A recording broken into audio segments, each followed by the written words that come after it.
kabajamoo daawwattoota naaftuu murtii keessanuu ana alfuusin jecha har'ammoo seenaa bareedaadhaan walitti deebineerra turtiin keessan hanga dhumaatti na wajjin haa ta'usin jecha yuutuubii kanaaf horii argattanii keessanuu chaanaalii keenya subscribe gochuun dagatinaa isiniin jedha.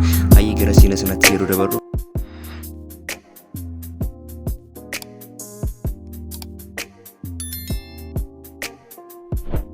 nama Ameerikaa ajjeesaa Harold Shipman jedhu isiniif qabadhee dhiyaadheera jechuudha. Shipman bara 1946 kan dhalate yommuu ta'u biyya Ingilizii dhalatee magaalaa dhiyoo jirtu Todmorden keessatti kan guddate ta'uusaadha kan beekamu jechuudha. Obboloota gurguddoo lama qabaachuunsaa hin beekama.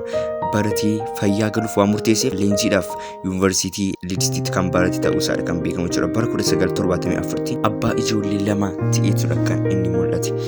Ogummaan dooktara fayyaa Ingilizii kan ture yommuu ta'u dhukkubsattoota isaa irratti ajjechaa kan raawwachaa ture ta'uusaadha kan inni beekamu jechuudha. Seenaa keessatti namoota wal duraa duubaan ajjeesan keessaa tokko ta'uun kan beekamu osoo hin hidhamin dura dhukkubsattoota isaa 200 ajjeeseera jedhameetudha kan beekamu jechuudha. Dooktarii Biriitan dhukkubsattoota isaa ajjeese yakka ta'ee argame isa qofaa ta'uudha kan inni kaa'e jechuudha. Bara 1975 kan jalqabaa yommuu ta'u yoo xiqqaate namoota 215 ajjeefamaniiru harka isaa irratti jechuun kan seenaanii dubbata jechuudha.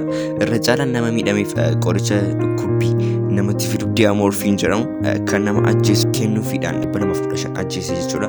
Irra caalaan namoota inni ajjeese dubartoota maanguddoota ta'uusaadhaan kan beekamu. Sanumaan Shipman bara 1999 dabalee dhukkubsattoota maanguddoota 15 ajjeesuun kan inni himatamee ture jechuudha. Walumaa galatti tilmaamaan 250 ajjeeseera jedhamee ture kan inni beekamu. Sunis dhukkubsattoota isa bukkeetti kan yaalamu dhufan jechuudha. Hagayya 1998 konkolaachisaan taaksii Joon Shaw maanguddoonni hedduun gara wiirtuu geessuuf yommuu ture sanatti fayyaa gaarii kan qaban akka Shipman akka isaan du'an erga hubatee booda Shipman dhukkubsattoota 21 ajjeesuu isa shakkuun poolisiitti kan beeksise ta'a jechuudha. Kanumaan shakkii kanarraan kan ka'e qorannoo poolisiin isa irratti gaggeesseen adoolessa 7 bara 1998 kan mana hidhaa gale jechuudha. Hin gadhiifamneef yaada kennameen hidhaa umurii guutuu itti murtaa'u isaan kan beekamu. Mana marii meedikaalaatiin waliigaltee hojii irra ari'ame. Shipman kutaa itti hidhametti guraandhala 13 2004 umurii isaa waggaa 57tti uffannisuudhaan kan inni mana hidhaa keessatti du'e jechuudha. Kabajamoo daawwattoota tokko seenaa irra isiniif qabadhee yaade gabaabumatti kana fakkaata.